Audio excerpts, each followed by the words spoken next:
2 Timóteo, capítulo 2, vamos ler os versículos 3 até 7.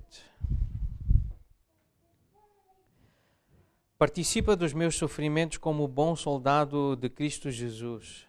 Nenhum soldado em serviço se envolve em negócios desta vida, porque o seu objetivo é satisfazer aquele que o arregimentou. Igualmente o atleta não é coroado se não lutar segundo as normas. O lavrador que trabalha deve ser o primeiro a participar dos frutos. Pondera o que acabo de dizer, porque o Senhor te dará a compreensão de todas as coisas. Vamos orar? Senhor, nós acreditamos nesta afirmação que o apóstolo Paulo fez, dirigindo-se a Timóteo. Nós acreditamos que tu nos darás compreensão de todas as coisas quando nós ponderarmos, quando nós meditarmos, estivermos atentos à tua palavra, àquilo que tu dizes, por meio dos teus servos, apóstolos, profetas, e pedimos ao Deus que nos auxilies nesta manhã, estarmos nós também atentos àquilo que está escrito, que é palavra para nós, tua palavra fiel para nós hoje. Em nome de Jesus nós oramos. Amém. Sofrimentos, tem essa expressão logo no versículo 3, participa dos meus sofrimentos como bom soldado de Cristo Jesus. Sofrimento é um assunto muito difícil. Nós não gostamos de sofrer. E nós vemos aqui uma menção, essa expressão de ser soldado remete-nos à guerra, e se há sofrimento na terra é quando há guerra. A guerra é uma coisa muito séria e das coisas na história humana que mais tem produzido sofrimento. Tanto civis como militares, soldados, sofrem, não sei se já ouviram esta expressão, esta sigla PTSD. Isto vem do inglês, mas em português é essa perturbação do stress pós-traumático. Então é lembrar com muita dor e reviver momentos de grande tensão, de grande nervosismo ou sofrimento. Em crianças o impacto é particularmente devastador, comprometendo o desenvolvimento emocional e educativo. A separação forçada de famílias e a perda de entes queridos têm criado feridas profundas, grande sofrimento por causa da guerra. Então esta expressão soldado remete-nos a essa ideia da guerra. Então guerra é um assunto muito sério, sofrimento é um assunto muito sério. Mas algumas pessoas acreditam e defendem que brincar com assuntos sérios é um mecanismo fundamental de aprendizagem e desenvolvimento. Não sendo, portanto, uma perda de tempo, mas uma necessidade humana para lidar com a realidade. Por isso nós convidamos, vem conosco para cantar, sorri no teu cantar, sorri no teu falar. Nós todos sofremos, nós todos sabemos que temos lutas, temos passado por lutas, mas somos convidados a sorrir enquanto cantamos, sorrir enquanto falamos. Está alguém entre vós alegre? Cante louvores. Normalmente o louvor, o cântico está associado à alegria. Estou alegre, por isso eu canto louvores. Mas há quem acredite que mesmo nos momentos de grande luta e de sofrimento, se nós conseguirmos rir de coisas difíceis, de questões sérias, de coisas sérias, nós podemos ajudar a aliviar o nosso sofrimento. E houve um ator português, o nome dele é Raul Solnado. Ele viveu entre 1929 e 2009, portanto eu lembro-me bem dele, vivo na minha infância. Ele estava, acho que no auge da sua carreira. Eu ouvi várias vezes intervenções do Raul Solnado. É um ator português reconhecido pela sua genialidade na comédia, especialmente no teatro, mas também apareceu na televisão. Mas era um comediante, um homem que sabia fazer humor. A maior parte do humor dele, que eu me lembro, era muito simples, sem malícia, sem imoralidade sexual. No tempo também em que era uma cultura mais conservadora, antes de 74, E havia muito cuidado, havia censura, inclusive, não podiam dizer coisas imorais em público. Então havia um recato, havia um respeito.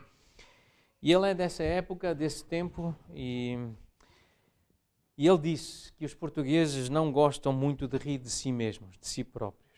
Foi o próprio Raul Solnado, um humorista, um comediante, um ator de comédia, que disse, reconheceu que os portugueses não gostavam de rir de si próprios. Ele diz, o que é uma fraqueza? A frase resume bem o quanto neste país se teve durante muito tempo receio de brincar com coisas sérias. Logo, essas coisas sérias são as que dão piadas mais hilariantes. E a nossa família já ouviu mais do que uma vez um relato que ele faz da guerra. A guerra de 1908. Eu vou ler só uns excertos. A forma como ele fala da guerra. Algo que fez sofrer muitos portugueses, muitos europeus, muitas pessoas de muitos países na Terra sofreram. E foi pouco depois da Segunda Guerra Mundial que ele leu pela primeira vez, ou citou, é um texto de um espanhol, mas ele adaptou e ele apresentou este texto mais do que uma vez. Ele diz assim, começa assim, eu vou-lhes contar a história da minha ida à guerra de 1908. Eu trabalhava numa fábrica de produtos farmacêuticos e um dia, sem querer, eu deixei cair um comprimido e despediram-me. Eu fui lá para casa, sentar-me numa cadeira que nós temos lá em casa para quando somos despedidos. Eu estava-me a balançar, entrou o meu tio, que estava com o jornal que trazia o anúncio da guerra, que rezava assim, precisa-se de soldado que mate depressa. E disse a minha mãe, olha, tu é que podias responder a esse anúncio. Depois mais à frente diz assim, a minha mãe então preparou-me umas papas de sarrabulho, eu apanhei um táxi e fui para a guerra. Cheguei à guerra, eram 7 horas da manhã, estava a guerra ainda fechada, e estava uma senhora que vendia castanhas à porta da guerra, e eu perguntei, minha senhora, faz favor, aqui é que é a guerra de 1908? E ela disse, não senhor, aqui é a guerra de 1906. A guerra de 1908 é mais acima. Muito obrigado. E eu subi 2 anos, cheguei lá acima e já estavam a abrir as portas da guerra. Eram umas 9 e tal, e estava o sentinela que me perguntou, vens ao anúncio? Sim, venho. E ele disse, e matas depressa? E eu disse, por enquanto ainda só mato assim. Eu preciso de treinos. Mais à frente então diz o relato. Então eu almocei na guerra do inimigo, comemos uma cabeça de pescada muito grande e depois eu fui para a minha guerra. E quando eu cheguei lá, eu estava a contar ao meu capitão, entra um soldado a correr, meu capitão, nós fizemos um prisioneiro. Diz, sim, onde é que ele está? Ele não quis vir, porque cá há prisioneiros que são teimosos. A gente puxa e eles não vêm.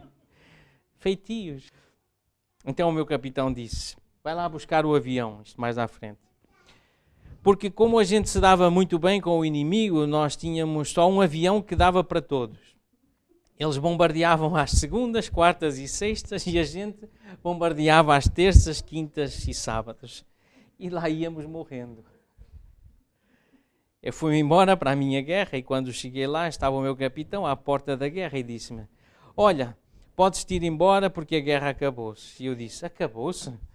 Sim, acabou-se. Veio cá o fiscal, a gente não tinha licença de porte de arma, levaram as metralhadoras, as pistolas, as bazucas e foi assim que a guerra se acabou.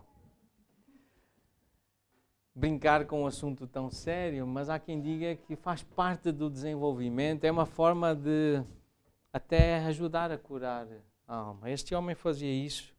E defendem, então, muitos teóricos, que é um mecanismo de aprendizagem e desenvolvimento.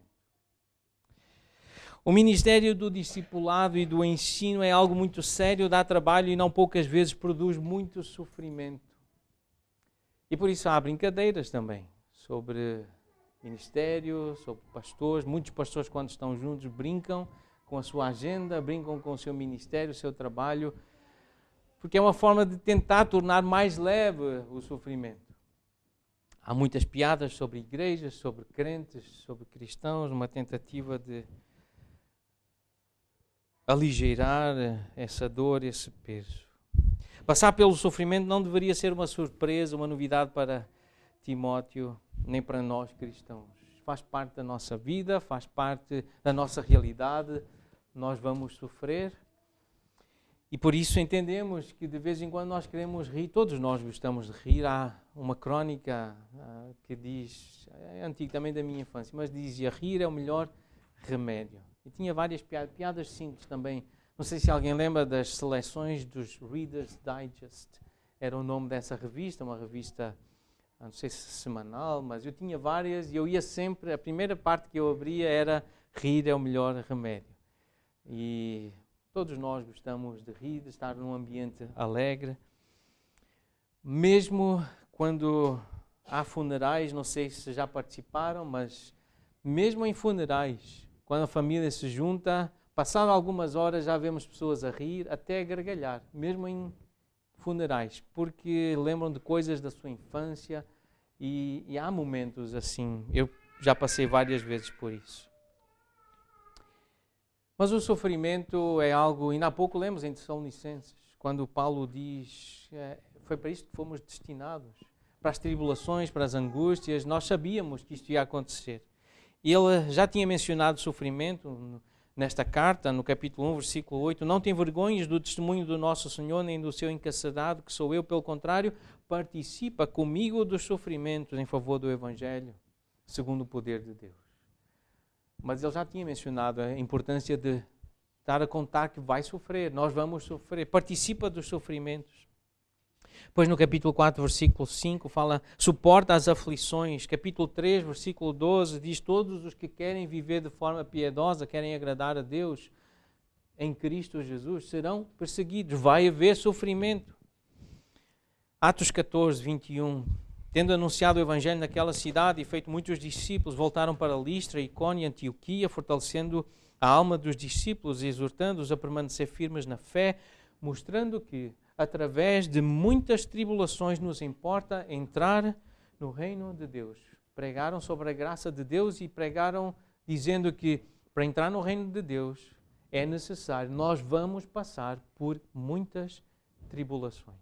Então, o sofrimento não pode, não deve ser para o crente que lê a Bíblia com atenção, que ouve os apóstolos, o relato dos profetas, que conhece bem Jesus Cristo. Não pode ser uma surpresa. Nós vamos sofrer, nós vamos passar por aflições, tribulações. O Senhor Jesus, quando resume o centro do Evangelho, aquela mensagem que é poder de Deus para a salvação, para a conversão de todo aquele que realmente crê, ele diz que é preciso o homem negar-se a si mesmo. Mateus 16, versículos 24 e 25. Perder a vida. Isto envolve sofrimento quando nós dizemos não a algo que nós queremos, que desejamos. Isto gera sofrimento em nós. Em Marcos 10, quando fala do discipulado, de seguir a Jesus, ele disse, em verdade vos digo que ninguém há que tenha deixado casa, ou irmãos, ou pais, ou filhos, ou campos por amor de mim, pessoas amadas, queridas, por amor de mim e do Evangelho, por causa do Evangelho, que não receba já no presente o cêntuplo de casas, irmãos, irmãs, mães, filhos e campos com perseguições. Marcos 10, 30 fala de seguir a Jesus, mas seguir com sofrimentos, com angústias, com perseguições, com guerra, com lutas. Mas no mundo por vir, a vida eterna. Em João 16, versículo 33, estas coisas eu vos tenho dito, disse o Senhor Jesus aos seus discípulos, para que tenhais paz. No mundo passais por aflições, mas tende bom ânimo, eu venci o mundo. No mundo tendes aflições, há lutas, há guerras. Contem com isso, não se surpreendam. João 15, se me perseguiram a mim, também vos perseguirão a vós outros. Contem com isso, com perseguição. Em João 17, naquela oração sacerdotal do nosso Senhor, ele fala com o Pai e diz, eu lhes tenho dado a tua palavra aos que tu me deste, aos que me confiaste, aos discípulos, e o mundo os odiou. Porque eles têm a palavra, o mundo odiou os discípulos de Jesus. Em Marcos 10, 25, ele prepara os seus discípulos para o sofrimento. Se chamaram Belzebu ao dono da casa, referindo-se a si mesmo, quanto mais aos seus domésticos. Ainda vão fazer pior. Vão chamar coisas piores aos domésticos, àqueles que são da família de Jesus. Se lhes chamaram diabo, Belzebu, quanto mais aos que o seguem. Contemos, portanto, com o sofrimento. Contudo, sabemos que não dá para sofrer sem o auxílio, sem o poder de Deus. E como nós lemos aqui no versículo 1, fortifica-te na graça que está em Cristo Jesus. Ninguém consegue suportar essas aflições se não estiver em Cristo Jesus. Suportar de forma fiel, íntegra, para dar um bom testemunho, para mostrar que realmente é de Jesus e que sabe responder de uma forma apropriada ao sofrimento. Às vezes até com um sorriso, às vezes até com uma melodia. Está a sofrer e consegue cantar. Só com o poder, só com a graça que há em Cristo Jesus, só com o seu poder é que isso é possível. Por isso uma passagem, vamos dizer, paralela a esta, Efésios capítulo 6, versículo 10. Quanto ao mais, sede fortalecidos no Senhor e na força do seu poder. Sentem-se fracos? Sentem-se sem força? Falem com o Senhor. Fortaleçam-se no Senhor, na graça do seu poder. Aproximem-se do Senhor. Revestivos de toda a armadura de Deus para poderes ficar firmes contra as ciladas do diabo. Porque a nossa luta, a nossa guerra não é contra o sangue e a carne, e sim contra os principados e potestades, contra os dominadores deste mundo tenebroso, contra as forças espirituais do mal nas regiões celestes. Portanto, tomai toda a armadura de Deus para que possais resistir no dia mau e depois de teres vencido tudo, permanecer inabaláveis. Estai, pois, firmes, cingindo-vos com a verdade e vestindo-vos da couraça da justiça. Calçai os pés com a preparação do Evangelho da paz, embraçando sempre o escudo da fé, com o qual podereis apagar todos os dardos inflamados do maligno. Tomai também o capacete da salvação e a espada do Espírito, que é a palavra de Deus. Descrever guerra espiritual. Aqui uma linguagem de espiritual, tem menção a armas, tem menção a equipamento de guerra, mas as armas da guerra espiritual são a verdade, a justiça, o Evangelho da paz, a fé, a salvação e a palavra de Deus. É isso que nós precisamos lembrar, que estamos em guerra. Nós fomos chamados para ser soldados de Jesus Cristo. E um mecanismo de aprendizagem e desenvolvimento também que tem sido usado são ilustrações, são imagens, e aqui nós temos 3 imagens. A primeira, nos primeiros versículos, nós mencionamos o mordomo, aquele que administra com fidelidade aquilo que lhe foi confiado, mas também tem a ideia do mestre, do professor, aquele que partilha conhecimento, aquele que instrui a outros. Esse é um papel que o cristão também é chamado a desenvolver, a desempenhar, a ensinar, a instruir outros. Então essa imagem do mestre, do professor. Para inspirar, então, Timóteo a ser fiel no ministério, Paulo usa 3 imagens simples, mas poderosas. Aqui o soldado, os versículos 3 e 4, o atleta, versículo 5, e o agricultor, versículos 6 e 7.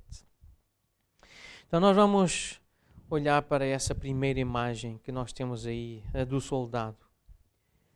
O soldado, ele é exortado, ele é chamado, espera-se que ele tenha uma concentração exclusiva, que ele foque, um foco bem preciso. Ele tem que estar atento e exige então essa atenção, essa exclusividade de concentração de um soldado. E muitas vezes isso gera sofrimento, cansaço físico, mental, desgaste, tensão, medo, ansiedade. Isso está muito envolvido com a guerra, com a luta, quando alguém está num campo de batalha, ouvir tiros, explosões, a perceber a chegada do inimigo, mísseis agora a passar, o som do míssil. Dizem as pessoas que estão perto desses países em guerra e que os mísseis passam pelas suas cidades, perto das suas cidades, supersônicos, partem vidros. Então esse medo, essa ansiedade, e se isso bate no meu prédio, se isso chega à minha casa. Então esse estado de alerta constante, o soldado, ele sofre porque ele tem que estar muito atento. A adrenalina sempre ali a ser injetada na sua corrente sanguínea, o coração a palpitar, as mãos a ficarem frias, suadas.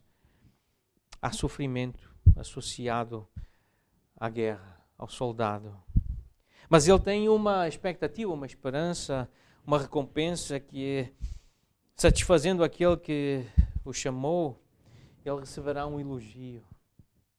Porque foi chamado, um dia ele ouvirá do Senhor que o chamou, muito bem, foste um servo bom, um servo fiel. Essa é a expectativa do soldado, ser considerado fiel, ser um bom soldado. Um bom soldado é conhecido pelo seu foco e pela sua disposição para sofrer. Ele tem que estar disposto a morrer, se for necessário. Esse é um bom soldado. Ele vai e não tem medo de morrer. Quer dizer, ele tem medo, mas ele não vai fugir da guerra. Esse é que é um bom soldado. Ele enfrenta a morte, ele enfrenta o perigo, ele enfrenta as armas do inimigo. E ministros, pastores, líderes na igreja frequentemente brincam sobre quantas vezes eles se demitem ou têm vontade de se demitir da sua função nas segundas-feiras de manhã. Lembrando o que aconteceu na semana anterior, especialmente no domingo, depois do convívio mais intenso com a igreja. Muitos brincam e contam piadas quando estão juntos em conferências, em congressos, sobre quantas vezes já decidiram que se iriam demitir na segunda-feira de manhã. Suportar críticas constantes, perceber padrões de contribuição inadmissíveis, o fardo de reconciliar casamentos ou a pressão semanal da preparação do sermão, sem mencionar alguns que têm que lidar com possessão demoníaca ou têm a sua vida ameaçada no campo missionário. São vários tipos de sofrimento que os missionários, os obreiros, pastores, ministros têm enfrentado. No entanto, Cristo não nos chamou para uma vida de facilidade, mas para uma vida de perseverança. Pela graça que está em Cristo Jesus, nós somos chamados a colocar um capacete e perseverar e permanecer na batalha até que o nosso capitão diga que a guerra acabou e que podemos ir para casa. Enquanto o nosso capitão não disser que a guerra já se acabou, nós precisamos continuar com essa mentalidade. Nós vamos sofrer. Nós vamos receber ataques do inimigo. Nós vamos continuar a lutar contra o diabo, contra o mundo e contra o pecado que habita em nós, a nossa carne, o velho homem.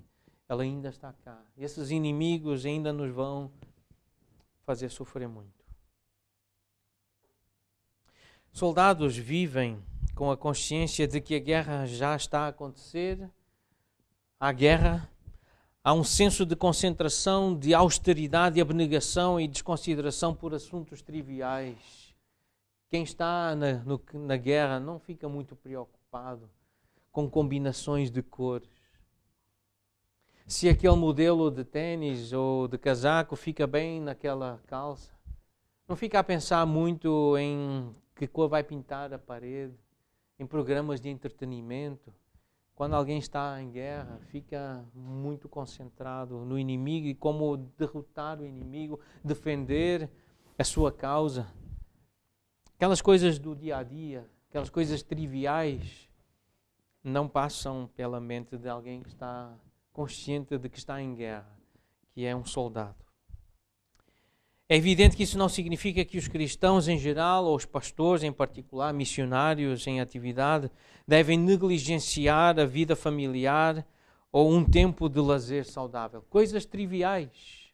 Não significa que, porque é crente, é um cristão comprometido com a obra de Cristo, com a igreja local, com o ministério, não significa que não possa ter momentos com coisas triviais. Não é isso. A Bíblia não condena lazer, um tempo em família, de alegria, de prazer. Mas Paulo está aqui a falar de uma mentalidade de missão. Quando está em missão, quando está a fazer o trabalho, a missão que Jesus deixou que o crente fizesse, que tem que fazer. Pregar o Evangelho, anunciar o Evangelho. É essa consciência de guerra. De começar a fazer, de preparar-se para partilhar o Evangelho. Com quem vai falar, o horário, já é guerra. É guerra conosco mesmo, os nossos receios, os nossos medos. É guerra com a agenda do outro, com os interesses dos outros que nós vamos tentar abordar para poder apresentar o Evangelho. É guerra constante com a nossa preguiça, com a nossa acomodação, com a nossa incapacidade. Quão fácil é nós nos distrairmos com coisas que simplesmente não importam, enchermos a nossa agenda, o nosso tempo livre, com coisas que não são as mais importantes. Isso é tão fácil acontecer. Nos distrairmos com aquelas coisas que fazem parte do dia a dia, aquelas coisas que são triviais, são os negócios desta vida. Alguma coisa boa está a impedir-te de fazer as coisas principais, as que realmente são mais importantes? Porque é bom ter um tempo de lazer, é bom ter um tempo de descanso, é bom ter um tempo de isolamento, de solidão. Isso é bom, mas não pode ser sempre assim. As coisas mais importantes é estar com outras pessoas para poder falar de Jesus e mostrar o amor de Jesus. Essas são as coisas mais importantes. Apresentar o Evangelho. Falar da morte e da ressurreição de Jesus Cristo, do poder que Ele tem para perdoar pecados, a autoridade que Ele tem para dizer que algo deve acontecer e assim vai acontecer. Falar sobre o Senhor, falar sobre as coisas do reino dEle. Estás enredado com coisas que te impedem de fazer discípulos?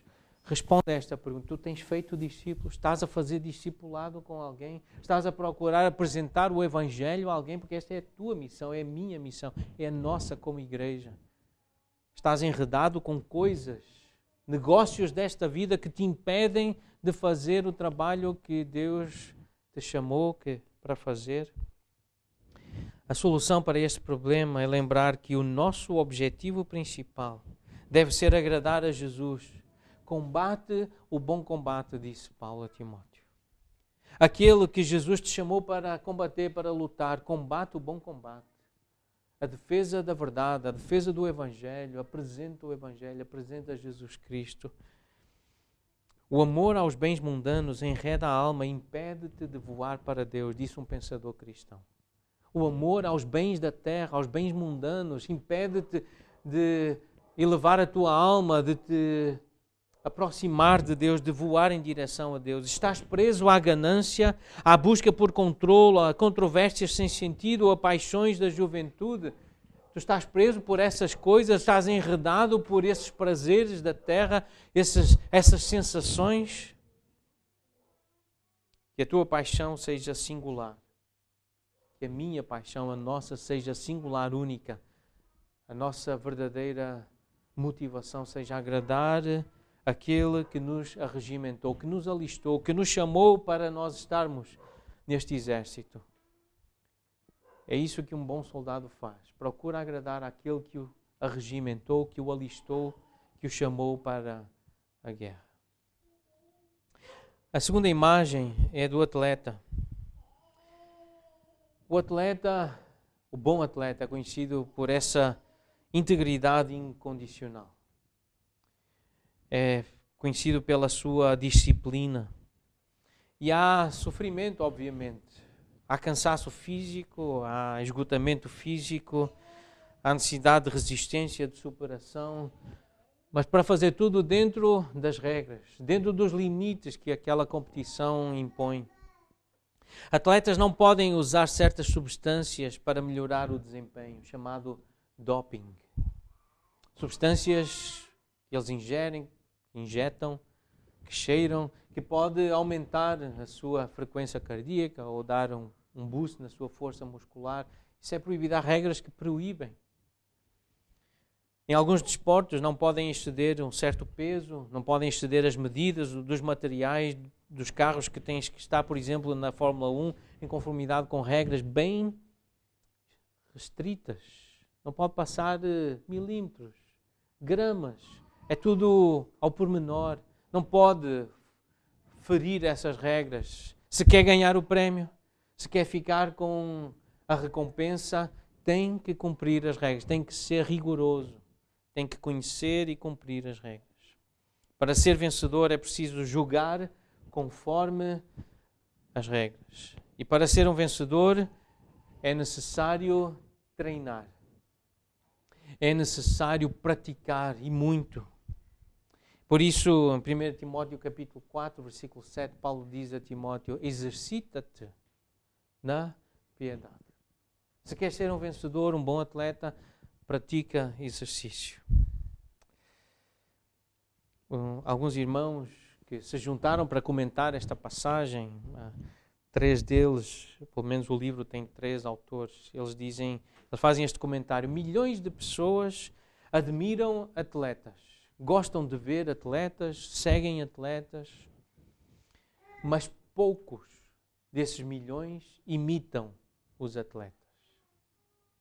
Muitos apreciam as suas performances, mas poucos prestam atenção aos treinos que eles fazem.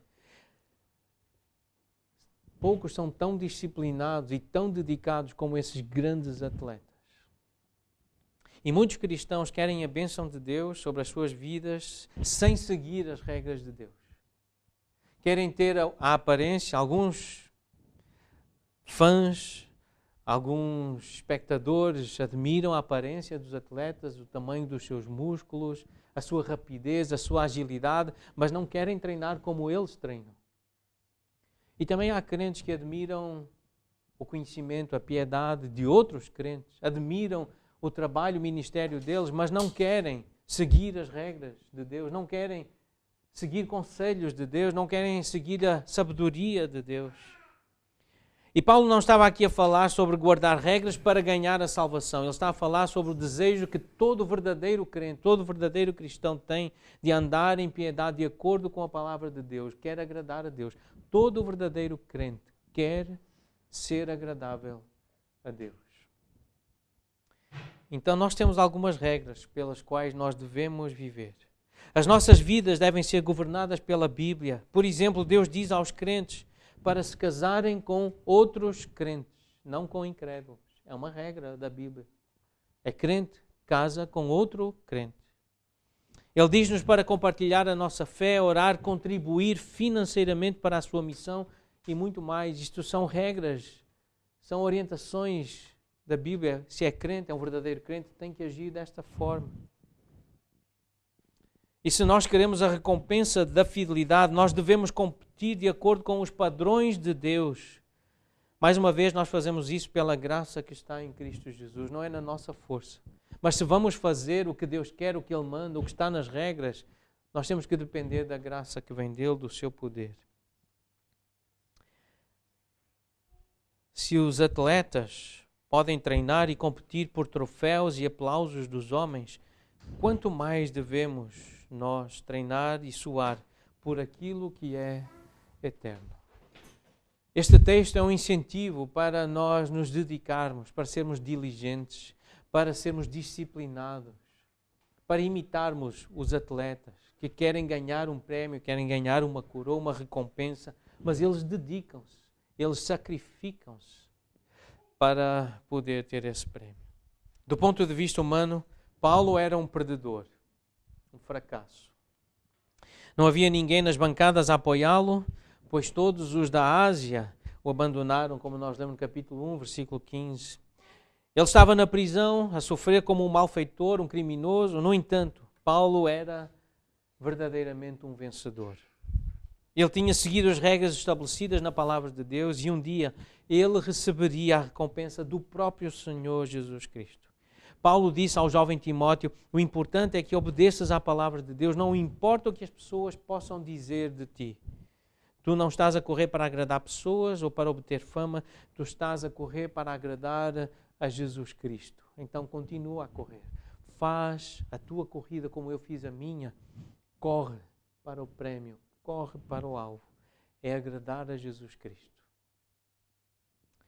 Outra imagem é a imagem do lavrador, que também traz a ideia de sofrimento, porque é um trabalho dedicado, um trabalho diligente. Há cansaço físico associado ao trabalho do lavrador, do agricultor. É preciso constância. Mesmo que chova, faça frio, esteja muito calor, o lavrador, se quer ter fruto, se quer que a semente produza, ele tem que trabalhar e de forma perseverante, constante, regular, tem que ser paciente. Os lavradores devem labutar todos os dias. Eles têm uma expectativa, que é desfrutar do fruto do trabalho. receber o alimento da terra e poder comercializar aquilo que for o excedente para poder também se sustentar e sustentar a sua casa. A diferença nesta ilustração é que a agricultura, ao contrário do atletismo e às vezes do exército, ela não é gloriosa ou emocionante. O agricultor não é aplaudido por fãs ou por civis. Eles não convocam uma conferência de imprensa quando enfardam o feno. O agricultor, o trabalho do lavrador é muito discreto. Não há grandes reportagens, eles não fazem conferências de imprensa. E esta é uma boa analogia para o ministério, para a vida cristã. O trabalho pastoral, o trabalho de um evangelista não tem glamour, não é atraente. Essa expressão glamour é isso que chama a atenção, essa beleza que atrai os olhares. O ministério cristão envolve arar, semear, plantar, acompanhar e esperar. É muito associado então ao trabalho do lavrador, do agricultor. O trabalho pastoral também é como a agricultura, é interminável, nunca acaba. Tem sempre alguma coisa para fazer. O agricultor não pica o ponto para entrar e sair do seu emprego, do seu trabalho. Ele levanta-se cedo, trabalha no campo, cuida dos animais, dá tiros a lobos, se for necessário. É dedicado ao seu trabalho, porque o agricultor ele tem de trabalhar. Se deixar um campo por sua conta, o campo produzirá ervas daninhas, espinhos e ortigas, como está lá em Provérbios 24.